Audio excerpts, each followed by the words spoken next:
Mr. President, ladies and gentlemen, I didn't intend to come here this year. My country is at war, fighting for its life. But after I heard the lies and slanders leveled at my country by many of the speakers at this podium, I decided to come here and set the record straight.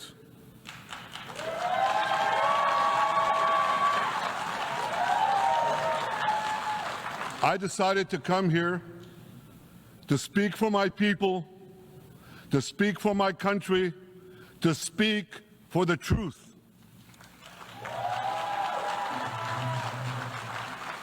And here's the truth. Israel seeks peace. Israel yearns for peace. Israel has made peace and will make peace again.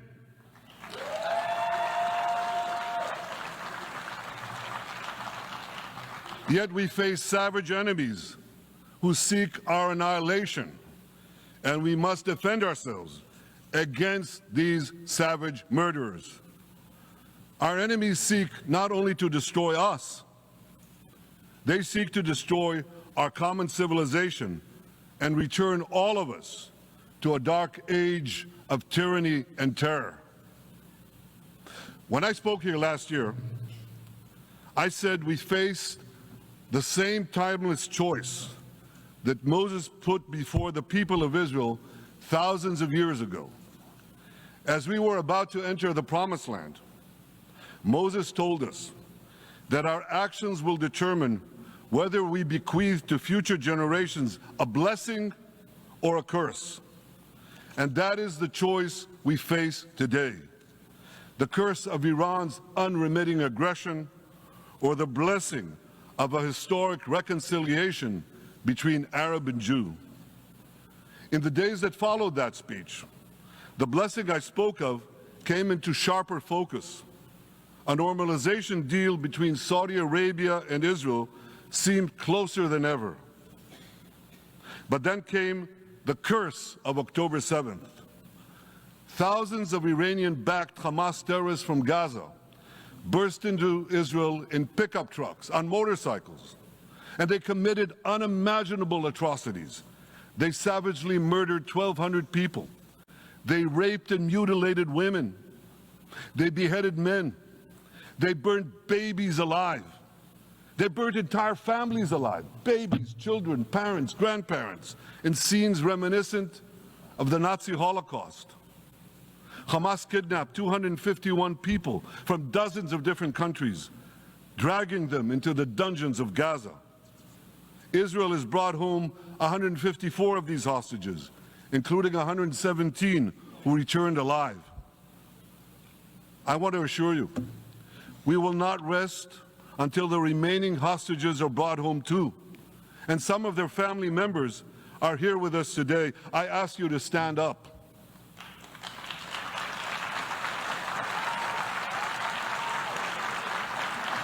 With us is Eli Stevie, whose son Idan was abducted from the Nova Music Festival. That was his crime.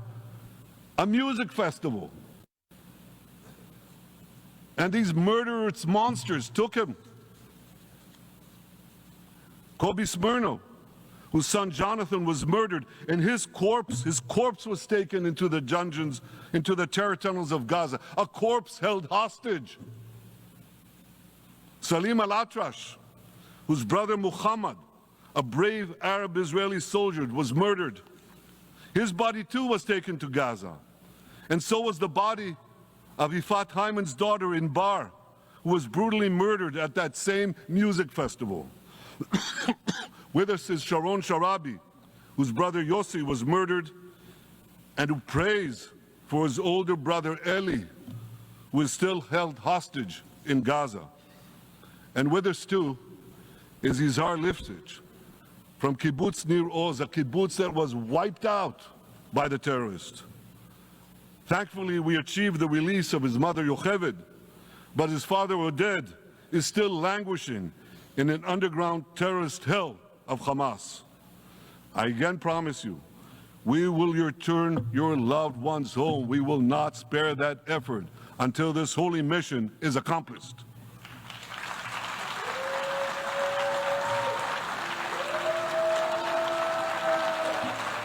Ladies and gentlemen, the curse of October 7th began when Hamas invaded Israel from Gaza. But it didn't end there. Israel was soon forced to defend itself on 6 more war fronts organized by Iran. On October 8th, Hezbollah attacked us from Lebanon. Since then, they fired over 8,000 rockets at our towns and cities, at our civilians, at our children. 2 weeks later, the Iran-backed Houthis in Yemen launched drones and missiles at Israel, the first of 250 such attacks, including one yesterday aimed at Tel Aviv. Iran's Shiite militias in Syria and Iraq have targeted Israel dozens of times over the past year as well. Fueled by Iran, Palestinian terrorists in Judea and Samaria perpetrated scores of attacks there and throughout Israel. And last April, for the first time ever, Iran directly attacked Israel from its own territory, firing 300 drones, cruise missiles, and ballistic missiles at us. I have a message for the tyrants of Tehran. If you strike us, we will strike you. There is no place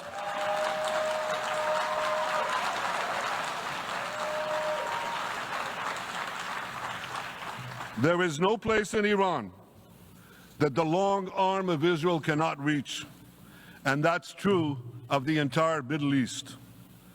Far from being lambs led to the slaughter, Israel's soldiers have fought back with incredible courage and with heroic sacrifice. And I have another message for this assembly and for the world outside this hall. We are winning.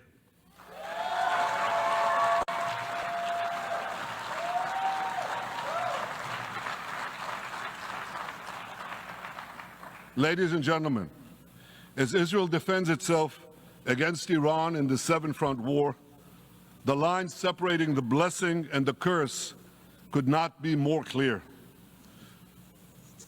This is the map I presented here last year. It's a map of a blessing. It shows Israel and its Arab partners forming a land bridge connecting Asia and Europe between the Indian Ocean and the Mediterranean Sea.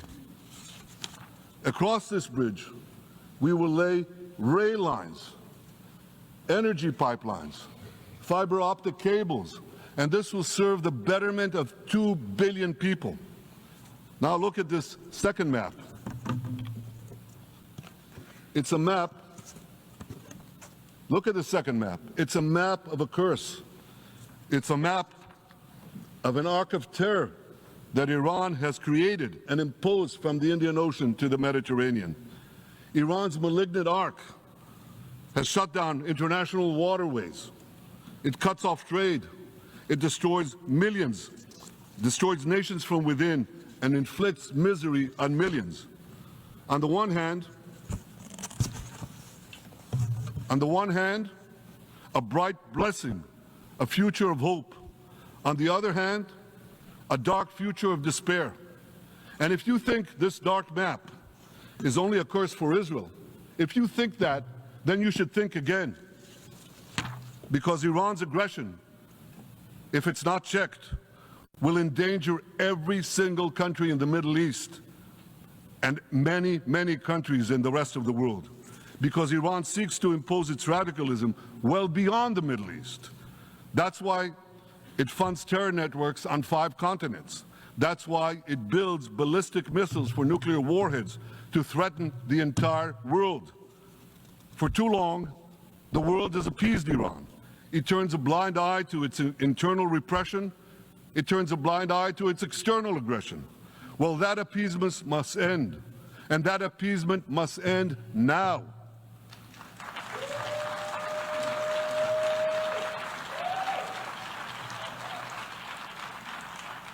Nations of the world should support the brave people of Iran who want to rid themselves of this evil regime.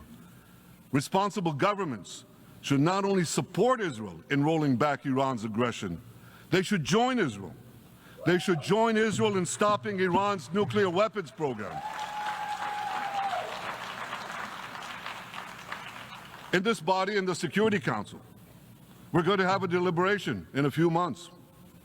And I call on the Security Council to snap back UN Security Council sanctions against Iran, because we must all do everything in our power to ensure that Iran never gets nuclear weapons.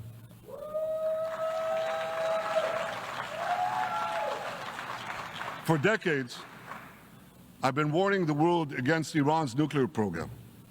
Our actions delayed this program by perhaps a decade, but we haven't stopped it. We've delayed it, but we haven't stopped it. Iran now seeks to weaponize its nuclear program for the sake of the peace and security of all your countries. For the sake of the peace and security of the entire world, we must not let that happen. And I assure you, Israel will do everything in its power to make sure it doesn't happen.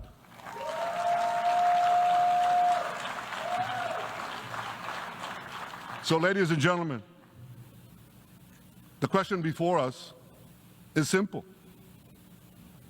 Which of these two maps that I showed you will shape our future?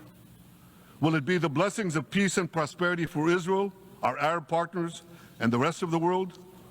Or will it be the curse in which Iran and its proxies spread carnage and chaos everywhere?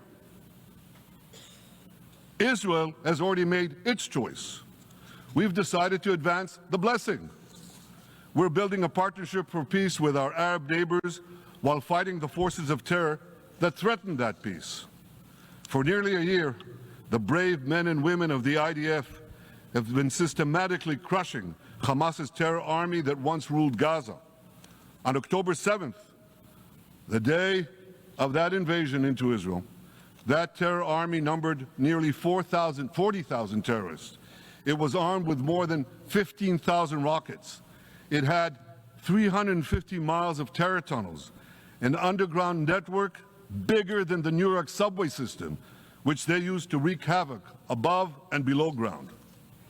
A year later, the IDF has killed or captured more than half of these terrorists, destroyed over 90% of their rocket arsenal, and eliminated the key segments of their terror tunnel network. In major military operations,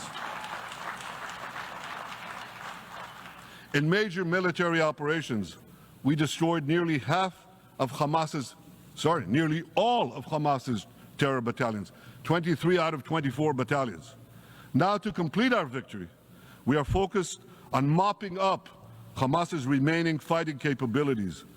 We are taking out senior terrorist commanders and destroying remaining terrorist infrastructure. But all the while, and I'll say this one more time, we remain focused on our sacred mission, bringing our hostages home, and we will not stop until that mission is complete. Now, ladies and gentlemen, even with Hamas's greatly diminished military capability, the terrorists still exercise some governing power in Gaza by stealing the food that we enable aid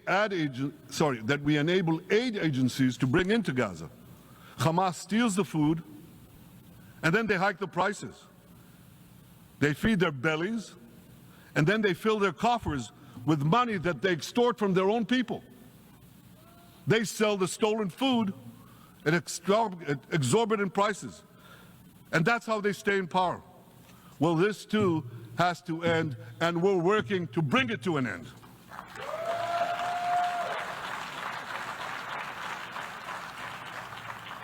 And the reason is simple. Because if Hamas stays in power, it will regroup, rearm, and attack Israel again and again and again, as it is vowed to do. So Hamas has got to go.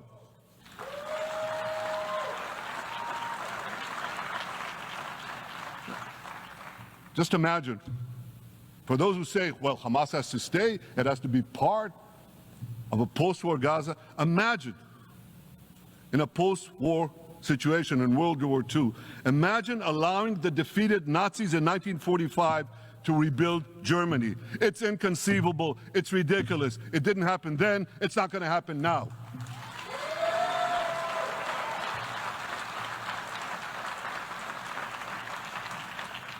This is why Israel will reject any role for Hamas in a post-war Gaza. We don't seek to resettle Gaza. What we seek is a demilitarized and de-radicalized Gaza. Only then can we ensure that this round of fighting will be the last round of fighting. We are ready to work with regional and other partners to support a local civilian administration in Gaza committed to peaceful coexistence. As for the hostages, I have a message for the Hamas captors. Let them go. Let them go. All of them. Those alive today must be returned alive, and the remains of those whom you brutally killed must be returned to their families. Those families here with us today, and others in Israel, deserve to have a resting place for their loved ones, a place where they can grieve and remember them. This war, ladies and gentlemen, this war can come to an end now. All that has to happen is for Hamas to surrender, lay down its arms, and release all the hostages. But if they don't, we will fight until we achieve victory, total victory. There is no substitute for it.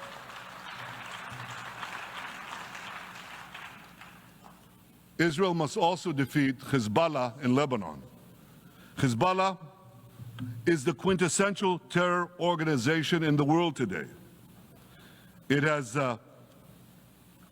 tentacles that span in all continents.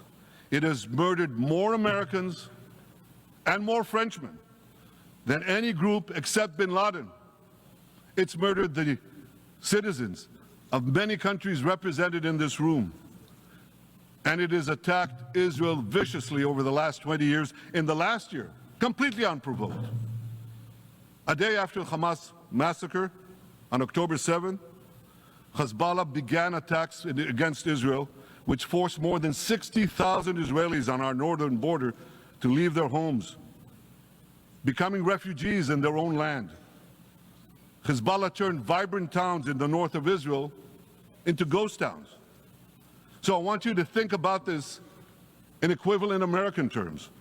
Just imagine if terrorists turned El Paso and San Diego into ghost towns. Then ask yourself, how long would the American government tolerate that? A day? A week?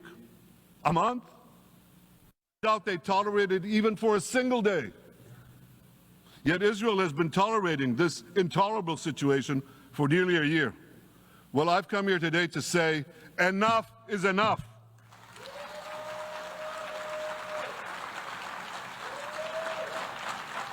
We won't rest until our citizens can return safely to their homes. We will not accept a terror army perched on our northern border, able to perpetrate another October 7th style massacre. For 18 years, Hezbollah brazenly refused to implement UN Security Council Resolution 1701, which requires it to move its forces away from our borders. Instead, Hezbollah moved right up to our border. They secretly dug terror tunnels to infiltrate our communities and indiscriminately fired thousands of rockets into our towns and villages. They fire these rockets and missiles not from military sites, not from that. They do that too. But they fire those rockets and missiles after they place them in schools, in hospitals, in apartment buildings, and in the private homes of the citizens of Lebanon. They endanger their own people. They put a missile in every kitchen, a rocket in every garage. I said to the people of Lebanon this week, Get out of the death trap that Hezbollah has put you in. Don't let Nasrallah drag Lebanon into the abyss. We're not at war with you. We're at war with Hezbollah, which has hijacked your country and threatens to destroy ours. As long as Hezbollah chooses the path of war, Israel has no choice, and Israel has every right to remove this threat and return our citizens to their homes safely. And that's exactly what we're doing.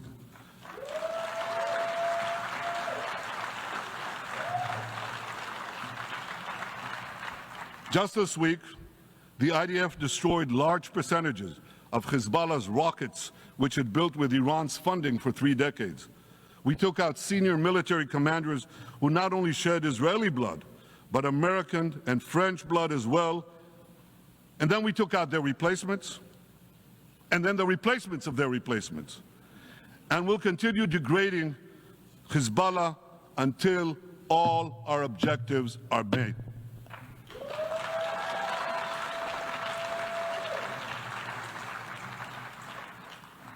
Ladies and gentlemen, we're committed to removing the curse of terrorism that threatens all civilized societies.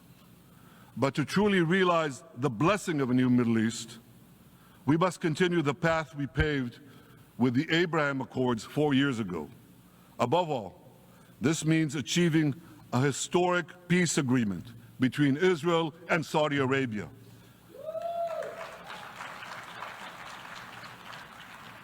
And having seen the blessings that we've already brought with the Abraham Accords, the millions of Israelis who've already flown back and forth across the Arabian Peninsula, over the skies of Saudi Arabia, to the Gulf countries, the trade, the tourism, the joint ventures, the peace, I say to you, what blessings such a peace with Saudi Arabia would bring. It would be a boon to the security and economy of our two countries. It would boost trade and tourism across the region. It would help transform the Middle East into a global juggernaut. Our two countries could cooperate on energy, water, agriculture, artificial intelligence, and many, many other fields. Such a peace, I'm sure, would be a true pivot of history. It would usher in a historic reconciliation between the Arab world and Israel, between Islam and Judaism, between Mecca and Jerusalem. While Israel is committed to achieving such a peace, Iran and its terror proxies are committed to scuttling it. That's why one of the best ways to foil Iran's nefarious designs is to achieve the peace. Such a peace would be the foundation for an even broader Abrahamic alliance. And that alliance would include the United States, Israel's current Arab peace partners, Saudi Arabia, and others who choose the blessing of peace. It would advance security and prosperity across the Middle East and bring enormous benefits to the rest of the world. With American support and leadership, I believe this vision can materialize, and much sooner than people think. And as the Prime Minister of Israel, I will do everything in my power to make it happen. This is an opportunity that we and the world should not let go by.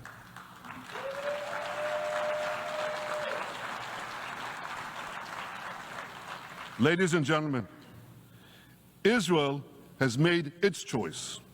We seek to move forward to a bright age of prosperity and peace. Iran and its proxies have also made their choice. They want to move back to a dark age of terror and war. And now I have a question. And I pose that question to you. What choice will you make? Will your nation stand with Israel? Will you stand with democracy and peace? Or will you stand with Iran, a brutal dictatorship that subjugates its own people, exports terrorism across the globe? In this battle between good and evil, there must be no equivocation. When you stand with Israel, you stand for your own values and your own interests. Yes, we're defending ourselves, but we're also defending you against a common enemy that through violence and terror seeks to destroy our way of life. So there should be no confusion about this. But unfortunately, there is a lot of it in many countries and in this very hall, as I've just heard. Good is portrayed as evil, and evil is portrayed as good.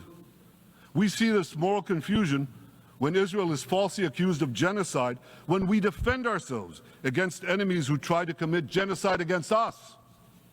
We see this too when Israel is absurdly accused by the ICC prosecutor of deliberately starving Palestinians in Gaza.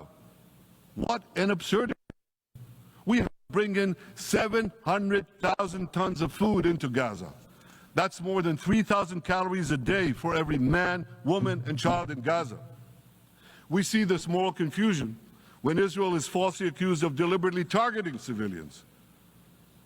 We don't want to see a single person, a single innocent person die. That's always a tragedy. And that's why we do so much to minimize civilian casualties, even as our enemies use civilians as human shields. And no army has done what Israel is doing to minimize civilian casualties. We drop flyers, we send text messages, we make phone calls by the millions to ensure that Palestinian civilians get out of harm's way. We spare no effort in this noble pursuit. We see yet another profound moral confusion when self-described progressives march against the democracy of Israel. Don't they realize they support the Iranian-backed goons in Tehran and in Gaza, the goons who gun down protesters, murder women for not covering their hair, and hang gays in public squares, some progressives? According to the U.S. Director of National Intelligence, Iran funds and fuels many of the protesters against Israel. Who knows, maybe some of the protesters, or even many of the protesters outside this building now. Ladies and gentlemen, King Solomon, who reigned in our eternal capital, Jerusalem, 3,000 years ago, proclaimed something that is familiar to all of you. He said, "There is nothing new under the sun." Well, in an age of space travel, quantum physics, and artificial intelligence, some would argue that's a debatable statement. But one thing is undeniable. There is definitely nothing new at the United Nations.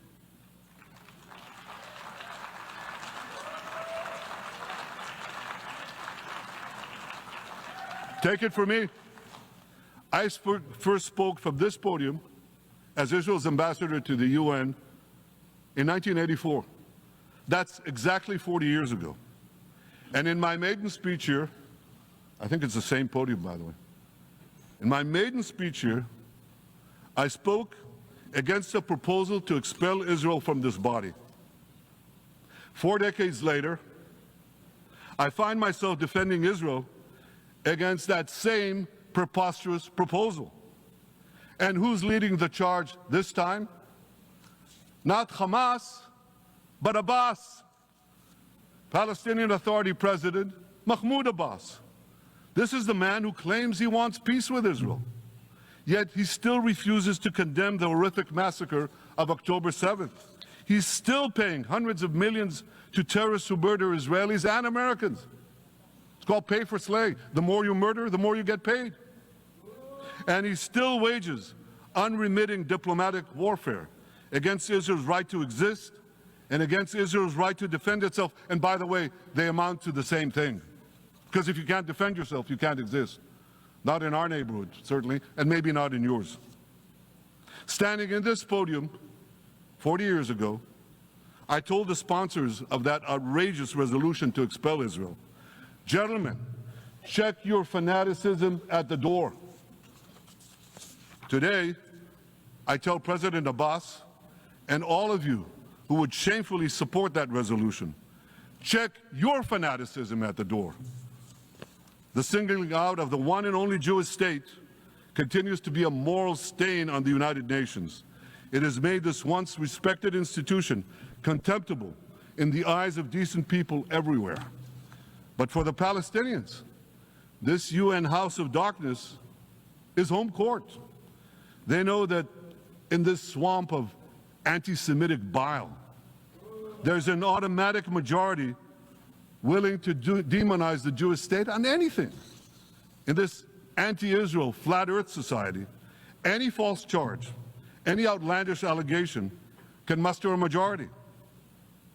In the last decade, there have been more resolutions passed against Israel in this hall at the UN General Assembly than against the entire world combined. Actually, more than twice as many. Since 2014, this body condemned Israel 174 times. It condemned all the other countries in the world 73 times. That's more than 100 extra condemnations for the Jewish state. What hypocrisy, what a double standard, what a joke. So the UN's hostility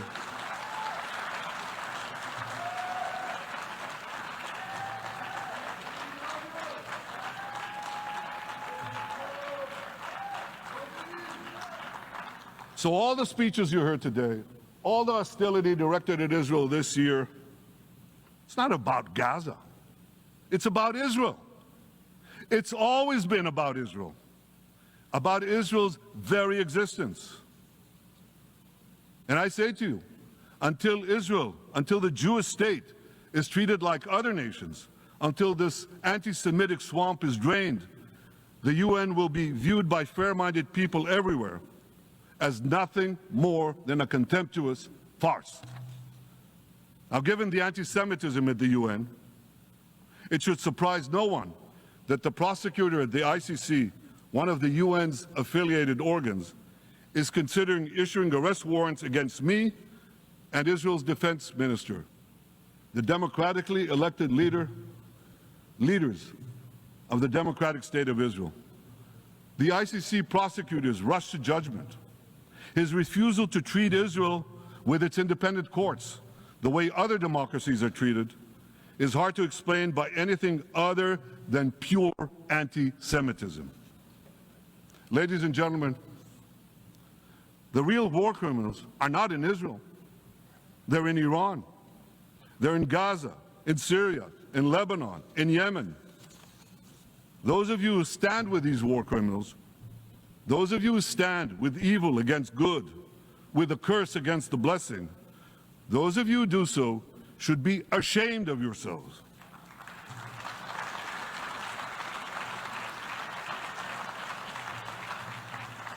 But I have a message for you.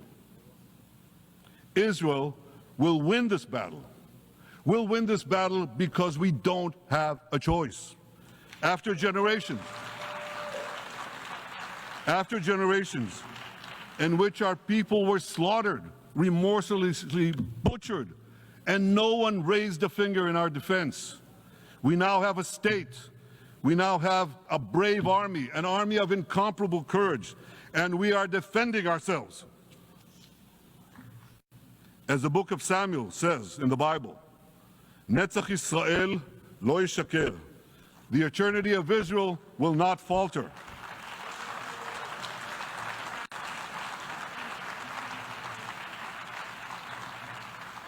In the Jewish people's epic journey from antiquity, in our odyssey through the tempests and upheavals of modern times, that ancient promise has always been kept, and it will hold true for all time. To borrow a great poet's phrase, Israel will not go gently into that good night. We will never need to rage against the dying of the light, because the torch of Israel will forever shine bright.